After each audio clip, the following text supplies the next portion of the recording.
Assalamualaikum warahmatullahi wabarakatuh. Kawan-kawan semua, jom dengar tazkirah. Bab ma jaa ma yut'imul marid. Itu bab yang datang pada menyatakan apa yang dimakan oleh orang sakit. Orang sakit ni apakah makanan yang paling sesuai kita bagi makan ke dia? Ketahuilah saudaraku, adalah penyakit ni macam-macam. Dia start macam tu. Lah penyakit hak top ni penyakit apa tuan-tuan? High blood pressure, darah tinggi. Allah. Penyakit darah tinggi. Bangkit sembahyang subuh, masuk pancong tak keluar. Senang ya nak kena. Orang darah tinggi ni kebanyakan kena waktu subuh. Kebanyakan. Itu sebab orang pesan kita kalau kita ada high blood pressure, tekanan darah tinggi, masuk pancong tak usah kunci. Tak usah kunci. Sat lagi apakah jadi di dalam kita rebah ke, kita terleceh, kepala terantuk tang mana ke, orang tak boleh nak masuk dalam pancong tu sampai nak. Jangan. Itu sahabat saya, budak Teluk Bagan, sahabat baik, duduk dekat rumah saya di sana. Bini pergi kerja dulu pada dia. Bini nak keluar, dia duduk dalam pancong, duduk dalam bilik ayam. Bini kata, abang, saya pergi dulu nah. Tak bunyilah, tak bunyi. Suara kata okey ke, ha ke apa, tak bunyi. Sengak. Tapi bunyi shower, ayam shower duduk turun, bunyi. Bini pun kata, abang, saya pergi ni. Bini pun anggap kata lelaki dia duduk mandi, dia pun turun pergi, start kereta, pergi kerja. Ini benda ni pukul 7 pagi. Sampai pukul 9 pagi, dia ada anak halus seorang, umur 4 tahun, 5 tahun, dengan pakai diapers, pakai pampers pun terbocok, terbarai, keluar daripada dalam rumah, pergi duduk dekat pos kereta di depan rumah ni, rumah perumahan ni, duduk sebut ayah. Jiran sebelah cikgu, masa tu cuti sekolah, cikgu ni tak pergi sekolah lah, cuti, duduk basuh kereta, duduk tengok apa budak ni, awak dia keluar main macam ni dengan diapers terbuka, terbarai. Ayah mana? Duduk tanya, duduk tunjuklah rumah, ayah. Cikgu ni pun pergi dekat pintu pagar panggil, tak ada respon apa, rasa tak sedap hati. Pergi dekat pintu rumah, masuk pintu pagar, pergi kat pintu rumah, jenguk tengok, panggil nama, tak ada apa, tak ada respon. Masuk pergi lagi dalam rumah, sampai kat tangga, duduk dengar bunyi ayam, bilik ayam duduk bunyi, panggil lagi nama, naik pergi tangga tu, naik pintu bilik ayam duduk terbuka sikit. Cikgu ni pun pergi dekat, pergi tengok tuan-tuan, atas lantai bilik ayam darah menyimbah. Tolak tengok, jatuh kaku dah tuan-tuan. Pengalaman punca dia pun pergi pura-pura lari turun, panggil jiran lain, ada orang perbandaran duk cuci apa ni, panggil ni, mai pakat tengok. Tuan, benda nak jadi, nampak? Dalam pada celah tu depa telefon saya pun lari pergi juga. Nak buat turun dia dengan tangga sempit, rumah 2 tingkat, dengan nak telefon bini dia, nombor pun tak ada, tanya siapa ada nombor bini dia, konu tak ada, koni tak ada, ni macam mana? Ambil handphone pula, handphone lock pula, nak buka tak boleh, ni macam mana nak buat ni? Nampak tuan, benda nak jadi. Satu orang punya habuan ni tak tahu macam mana. Oh tahu rupanya dia ada masalah high blood pressure, darah tinggi. Dia kena. Dan most of the cases, banyak kes ni kena pagi. Masuk pancong kena. Ada dan masuk pancong ambil ayat sembahyang subuh. Rakaat pertama aja, rakaat kedua nak tui bangkit tak boleh dah, lembek sebelah dah. Satu rakaat okey lagi, rukuk, i'tidal, sujud, nak bangkit rakaat kedua tu, tui tak boleh dah, tui tak boleh, jatuh terduduk. Ni yang kita duk baca ni, dia kata penyakit hari ni macam-macam, dia kata. Jantung saja, ya Allah, yang kata sakit jantung ni saja macam-macam duk ada dalam penyakit jantung ni. Kita tak mau sakit kepala ni, nak tahu kata sakit jantung ni sudah, tak payah tahu banyak. Bamai habang kata, ni kawan kita meninggal kemarin, tak nampak hang semayang mayat. Siapa dia? Abang nama. Inna lillahi wa inna ilaihi. Sakit apa? Tak tahu, dia kata jantung. Habis kita pun full stop, tak tanya dah. Jantung ni saja pun, ya Allahu Akbar. Dalam jantung tu ada dalam dada kita ni, ada dia panggil heart failure. Heart failure, satu jenis sakit jantung. Dia ada heart valve disease, penyakit injap jantung. Nah, jantung ni pun ada valve juga. Dia ada 4 valve dalam jantung ni. Injap ni ada 4. Injap ni pula tuan-tuan, ada yang sakit injap ni boleh repair. Ada yang tak boleh repair, kena ganti dengan valve, dengan injap tiruan. Satu injap tiruan 10,000. Kena buang 3, belah kata 30,000. Cerita sakit jantung ni saja. Bulan lepas anak menakan saya, anak abang. Kena injap. Operation pun 6 jam tuan-tuan. Injap ni saja 6 jam. Tapi doktor ni bagus. Doktor dekat GH Penang. Dia abang dulu dekat family ni.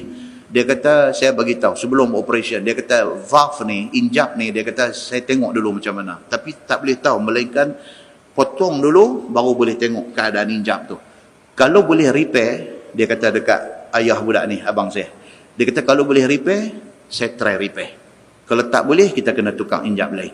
Abang saya tanya, apa beza repair dengan tukang? Dia kata kalau repair, insya-Allah possibility, kemungkinan untuk recover terus tinggi, dia kata. Kalau injap tu rosak dan doktor boleh repair, insya-Allah dia boleh baik terus, dia kata. Tapi kalau dia punya ni teruk, dia kata kena tukang. Kalau tukang ni masalah, dia kata 10 tahun kena potong, tukang lagi satu. Lagi sekali. Dia macam bateri kereta juga, dia ada expiry date dia. 10 tahun kena tukang, 10 tahun kena tukang. Tuan-tuan, siapa buat ni semua benda ni? Allah Subhanahu wa taala. Kita dulu nampak engineer yang pergi reka enjin Lamborghini ni, hebat tak kira dah.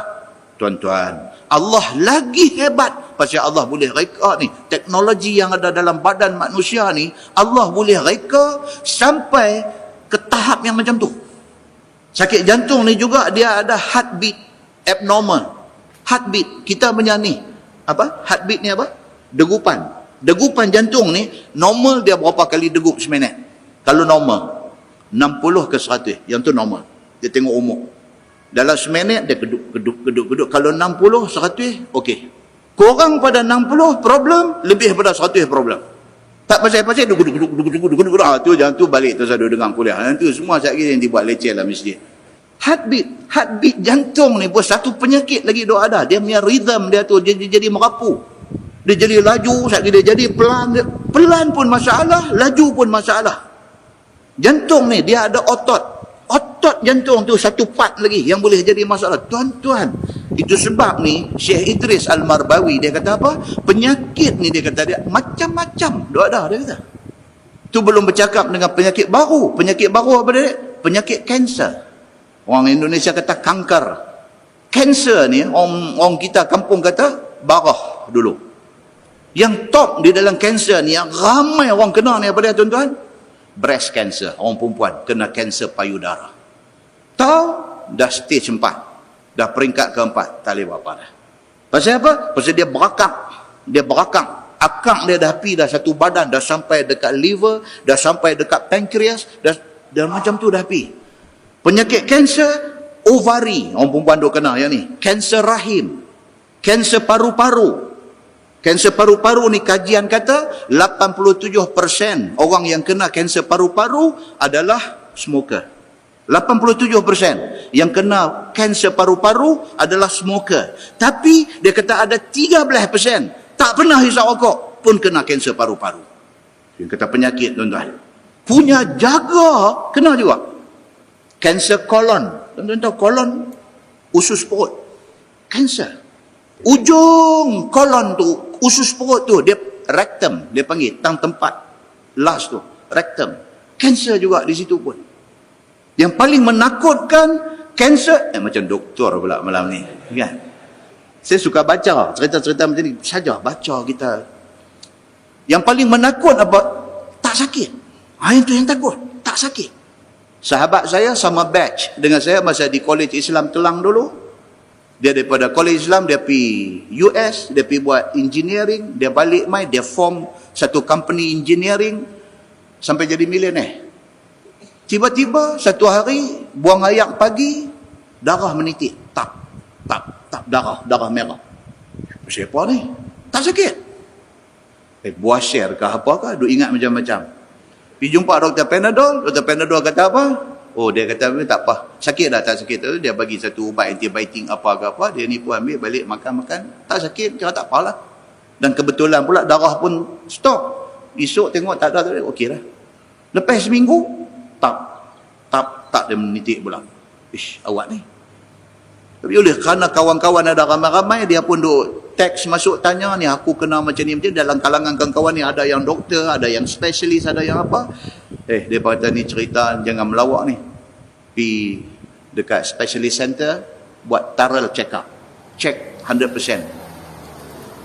Apa pun ambil tahu dulu sakit apa. Yang tu dulu. Baru kita sembang nak berubat macam mana. Tuan-tuan, ni yang takut ni, yang kata penyakit ni memang menginsafkan.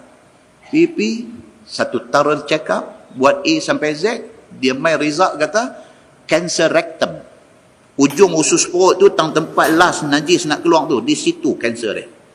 Muslimin dan muslimat yang dirahmati Allah sekalian. Bila dengar mulut doktor abang kata cancer, tuan-tuan, macam kena sumpah. Dia beritahu kat kawan pula. Dia kata, result kata cancer. Kawan-kawan ni pun dengar kata, hampir tengok second opinion, pergi tengok pendapat kedua. Mungkin ada kesilapan ke apa, mana kita tahu. Pergi hospital yang satu lagi. Buat macam tu juga, thorough check up juga. Saja, tengok second opinion, pendapat kedua. Sama. Dia keluar cancer rectum juga.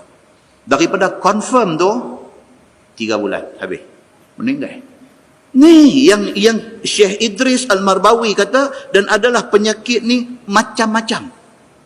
Kanser saja pecahan dia, kanser kolon, dia main kanser perut, dia main kanser pankreas, dia main kanser prostat. Orang lelaki tu kena. Punca yang nak main ni macam-macam. Doktor kata kuat tu, kata kuat ni, tapi dia antara punca dia apa dia? Orang lelaki bila nak terkencing tahan. Tu punca. Dia main berasa macam nak terkencing tu, duk tahan.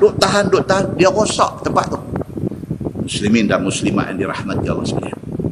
Sambung kita. Jadi kuliah perubatan banyak tu ya. Dia kata adalah penyakit ni macam-macam. Setengah daripadanya tak boleh makan apa-apa. Dia ada penyakit tak boleh makan apa.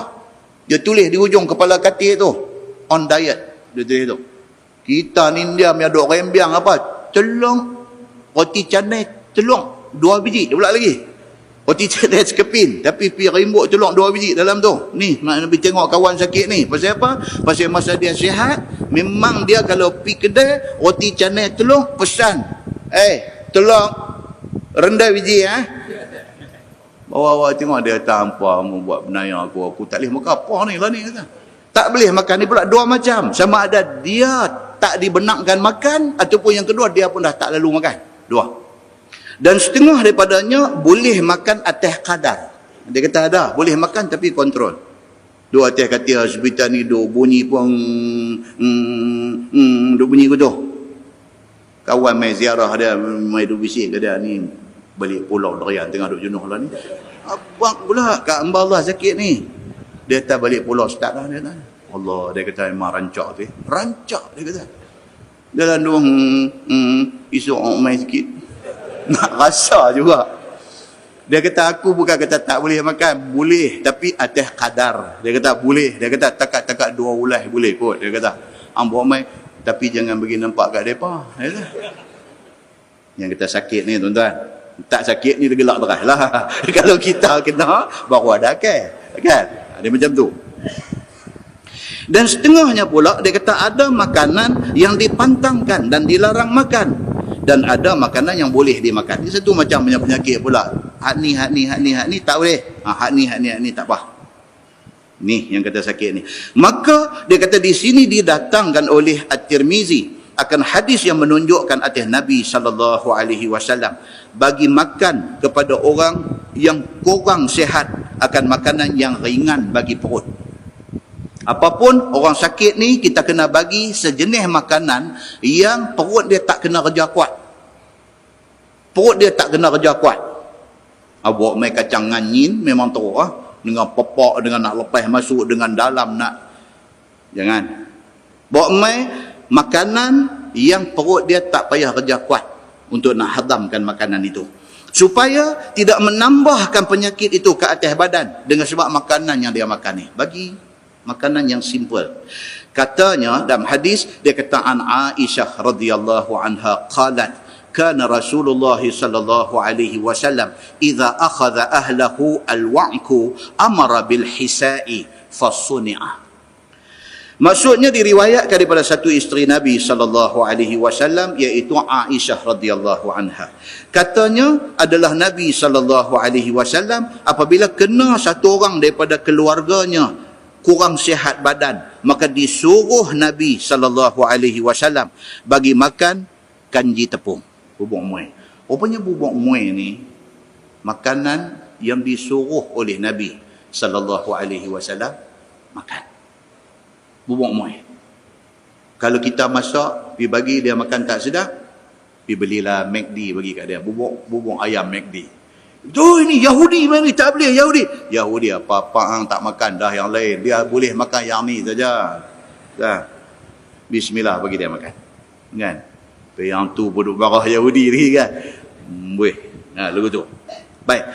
So, Nabi SAW, kalau ada kaum keluarga Nabi sakit, Nabi suruh buat bubuk muai bagi hak sakit ni makan. Begitu. Kerana dia kata bubuk muai itu tidak berat atas perut untuk nak memakannya. Dia pasal dia bubuk. Dia kira masuk dengan pepak, tak gaduh apa, tak gaduh. Lagu tu suruh masuk dalam aja. Cantik. Dia kata. Yakni mudahlah pencernaannya. Dia nak digest, dia nak hadam tu mudah. Dan tidak berat dan tidak payah untuk nak mencernakannya, seperti mana roti dan nasi dan sebagainya yang keras. Tengok orang sakit, bawa pergi apa tu, biskut sekepai penumbuk tu, pergi bagi yang tu kat dia.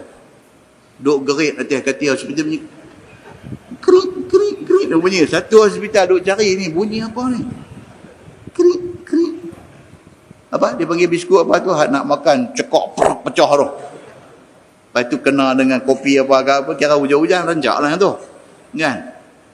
Bagi yang tu, tengok orang sakit. Ya Allah. Bawa bubuk muai, dia kata. Kerana makan yang payah mencerna itu menambahkan kuat panas di dalam ma'idah. Ma'idah ni apa? Perut. Bila dia mesin nak kena jalan kuat, hampir lepas biskut kepai tu masuk dalam, mesin duk jalan, panas perut. Perut panas. Kan macam kita pakai handphone ni, kawan mana kata lama tak telefon, sekali telefon cakap 2 jam setengah. Sampai last sekali tak duduk di pipi ni, duduk tu. Tanya tu awak tu pasal apa? Panas ni macam nak melecup pipi ni. Pasal guna lama sangat, dia panas lah. Macam itulah perut kita. Bila kita paksa dia jalan tak berhenti, non-stop dia jalan, perut jadi panas. Hamba Allah ni dah sakit, hampir kena dia macam tu pula. Saat esok, mereka masuk dalam grup, mereka teks kata, qalu inna lillah jalan. Kita duduk pegang dadah. Biskut ni punya pasal ke apa ke, memang pun biskut tu lah yang jadi punca dia kata. Dan apabila kuat panas, maka bertambahlah penat badannya. Jangan kita pergi dera orang sakit. Dan membawa kepada bertambah tak sedap badan dia. Dan orang-orang pun membuatlah bubuk muai itu sebagai suruh Nabi SAW. Biar Nabi suruh, Nabi kata dia ni sakit, buat bubuk muai bagi kat dia. Dia pun buat bubuk muai bagi.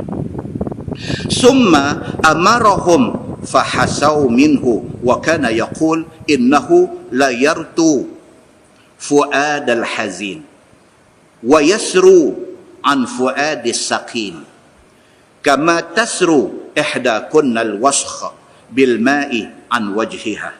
Kemudian daripada disuruh Nabi SAW akan mereka itu memberi makan kepada orang sakit itu akan bubuk kanji itu. Kepada siapa yang tidak sedap badannya, maka memberi makan mereka itu akan dia. Bila Nabi suruh, dia pun ikut cakap Nabi SAW.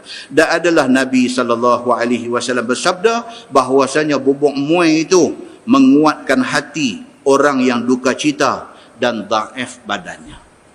Orang sakit bila dia kena bubuk muai, dia jadi kuat. Siapa kata? Nabi kata. Nabi kata. Bila bagi bubuk muai kat dia, dia jadi kuat.